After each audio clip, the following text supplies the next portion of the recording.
कक्षा 12वीं के सभी विद्यार्थियों, 12 फरवरी के दिन आपका फिजिक्स का पेपर है और उसी श्रृंखला में यहाँ पर बेहतरीन सा एक सैंपल पेपर लाए हैं।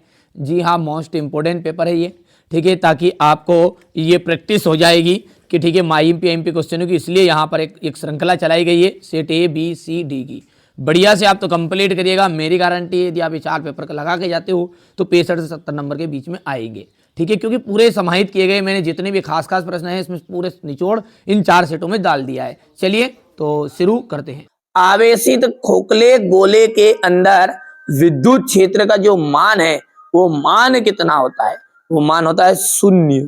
ठीक है, ताप बढ़ाने पर प्रतिरोध जो है वो घटता है। ताप बढ़ाने पर क्या होता है? प्रतिरोध घटता है। ठीक है, किसका घटता है? तो वो घटता है अर्धचालक का। एक समान चुंबकीय क्षेत्र में गतिमान आवेश पर लगने वाला बल कौन सा है? तो QB और इंटू बी। ठीक है, अगला है चुंबकीय विद्युत चुंबकीय प्रेरण में प्रेरित विद्युत वाहक बल निम्न में से स्वतंत्र होता है। कुंडली का प्रतिरोध। तरंग सदिश को व्यक्त किया जाता है। तरंग सदिश को व्यक्त किया जाता है तो द ऑप्शन राइट रहेगा। एक संधारित्र अपने में से गुजर जाने देता है केवल एसी को। ठीक है, डीसी को नहीं, एसी को। ठीक है, यहां से देख लीजिएगा, ये क्वेश्चन नंबर आपका फर्स्ट है, इंग्लिश मीडियम वाले बच्चे के लिए ले लिया। फिर इसके बाद में यहां से देख लीजिए आप। हो गया भैया?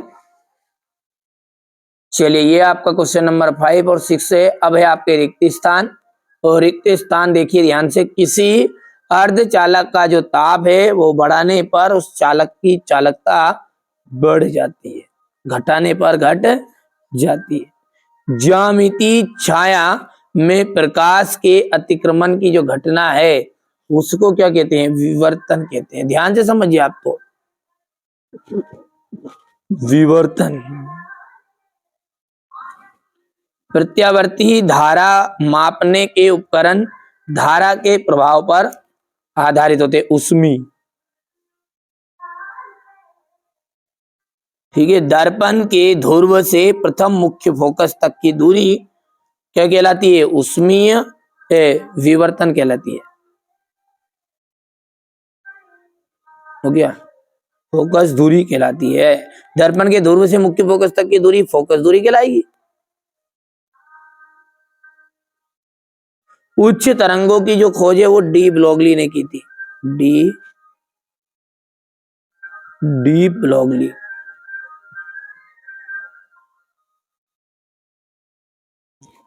नाभिक में न्यूट्रॉन का द्रव्यमान लगभग प्रोटॉन के द्रव्यमान के बराबर होता है।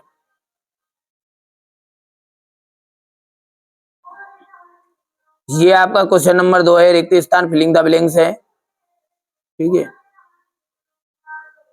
अब सही जोड़ी दर चुंबक के कारण निरक्षीय स्थिति में चुंबकीय क्षेत्र की जो तीव्रता है, ठीक है, वो आ जाएगी आपकी B equal mu naught upon 4 into M upon R cube.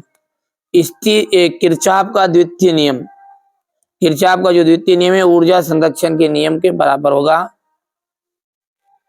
धारावाही वृत्तीय लूप के केंद्र पर चुंबकीय क्षेत्र की तीव्रता, तो ये आपका तीसरा हो जाएगा। प्रेरण प्रतिघात ओमेगा एल आ जाएगा। ये उत्तल दर्पण, उत्तल दर्पण पर आपका आभासी प्रतिबिंब और छोटा प्रतिबिंब बनता है क्या? ठीक है, तो उत्तल पर राइट बात है ये। और अंतिम जो है आपका अवतल दर्पण, इस पर ठीक है ध्यान दीजिएगा, उत्तल जो दर्पण है ना उस पर आभासी बनता है और अवतल पर आभासी नहीं वास्तविक बनता है। यहाँ पर इसने मिस्टेक कर दी है, वास्तविक।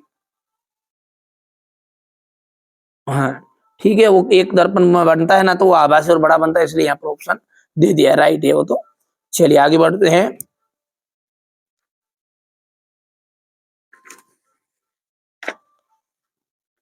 ये देखिएगा यहां से क्वेश्चन नंबर 3 जो है, ठीक है, तो यहां से इंग्लिश मीडियम वाले बच्चे बढ़िया से कंप्लीट करेंगे, स्क्रीनशॉट ले सकते हैं यहां से। ठीक है, ये हो गया। इसके बाद में आपका है धातुओं में ऊर्जा का जो अंतराल होता है वो कितना होता है?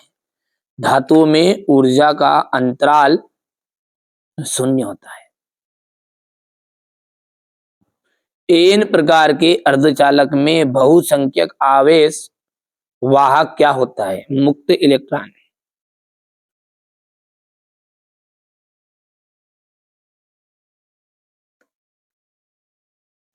प्रकाश विद्युत प्रभाव की व्याख्या सर्वप्रथम किसने की थी?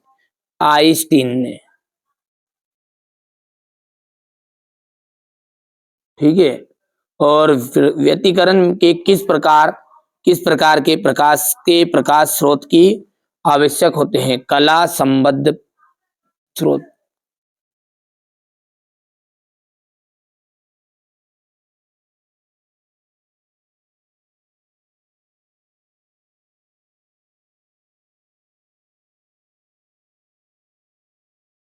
विस्थापन धारा किस कारण से उत्पन्न होती है? समय परिवर्तनीय।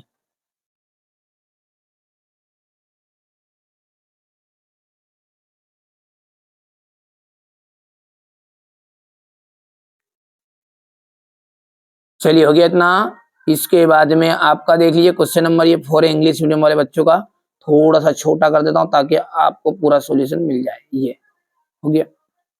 यहां से देखिए पी प्रकार के अर्धचालक प्राप्त करने के लिए शुद्ध अर्धचालक में त्रिसंयोजित अशुद्धियां मिलाई जाती है। बिल्कुल राइट बात है। उत्सर्जित प्रकाश इलेक्ट्रॉनों की संख्या आपतित प्रकाश की तीव्रता पर निर्भर करती है क्या? बिल्कुल। नाभिकीय संलयन एवं नाभिकीय विखंडन में ऊर्जा उत्पत्ति का कारण द्रव्यमान क्षति है। सत्य बात है ये। एन प्रकार के अर्धचालक में बहुसंख्यक आवेश वाहक इलेक्ट्रॉन होते हैं। और क्वेश्चन नंबर ये जो 5 है आपका, ये देख लीजिए असत्य रहने वाला है। हो गया।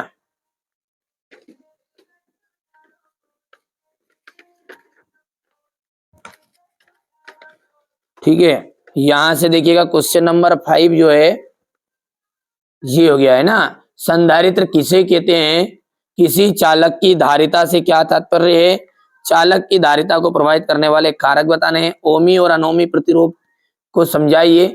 विद्युत धारा की परिभाषा लिखिए, इसका मात्रक लिखिए। यहाँ सदिश और अदिश राशि है। अनुचुंबकीय प्रतिचुंबकीय लौह चुंबकीय पदार्थों के चुंबकीय गुणों की तुलना कीजिए। लॉरेंज बल क्या है? ठीक है। इसके लिए व्यंजक प्राप्त कीजिए। किस अवस्था में यहाँ न्यूनतम और किस अवस्था में ये अधिकतम होता है? तो पेपर को कंप्लीट कर लो। फुल सॉल्यूशन मैं आपको प्रोवाइड करूंगा। ये बहुत ही जल्दी इनका सॉल्यूशन मिल जाएगा आपको, है ना। ट्रांसफार्मर किन किन कारणों से ऊर्जा का क्षय होता है? प्रकाश के अपवर्तन से आप क्या समझते हैं? इसके नियम लिखना है। रेखिक आवर्धन किसे कहते हैं? उत्तल लेंस के लिए दर्शाइए। आई अपॉन ओ इक्वल या वी बटा यू, जहां संकेतों के सामान्य अर्थ है। द्रव्य तरंगों की विशेषताएं लिखनी है। तापायनिक उत्सर्जन से आप क्या समझते हैं? बोर के प्रथम कक्षा में इलेक्ट्रॉन का कोणीय संवेग कितना होता है? परमाणु के नाभिक मॉडल की खोज किसने की थी? चित्र बनाइए। ठीक है। यहां से देखिए श्रेणी क्रम में जुड़े 3 संधारित्रों की तुल्य धारिता के लिए व्यंजक बताइएगा। यहां से देखिए क्वेश्चन नंबर ये आपका 13 का अथवा है। ये विद्युत वाहक बल और विभवांतर में कोई 3 अंतर। ये क्वेश्चन नंबर 15 है आपका। प्रकाश की व्यतिकरण क्या है? इसके लिए आवश्यक शर्त बताना है। किसी लेंस की फोकस दूरी किन किन कारकों पर निर्भर करती है और किस प्रकार? लेंस को के लिए निम्न परिभाषित कीजिएगा। और परावर्तन किसे कहते हैं? इसके नियम लिखना है। स्वापरेखा तो किसे कहते हैं? स्वापरेखण गुणांक के लिए मात्रक। किसी धारावाहिक कुंडली में संचित ऊर्जा के लिए व्यंजक आपको ज्ञात करना है ना। ये देखिए जनित्र किसे कहते हैं? प्रत्यावर्ती धारा जनित्र का रेखाचित्र बनाकर कार्यविधि का वर्णन करना है। एक समय समतल उत्तल लेंस की वक्रता त्रिज्या 20 सेंटीमीटर, कांच का अपवर्तनांक 1.5 है, तो फोकस दूरी की गणना करिए। पार्थिव दूरदर्शी का वर्णन निम्नलिखित बिंदुओं के आधार पर आपको करना है। ठीक है। यहां से देख लीजिएगा चालक, विद्युत रोधी तथा अर्धचालक में अंतर स्पष्ट कीजिए। अर्धचालक और अर्धचालक में अंतर। वैद्युत द्विध्रुव पर निरक्षीय स्थिति के लिए बिंदु पर विद्युत विभव का मान 0 होता है। और 3 संधारित्र है C1 C2 C3 समांतर क्रम में जुड़े तो तुल्य धारिता के लिए व्यंजक ज्ञात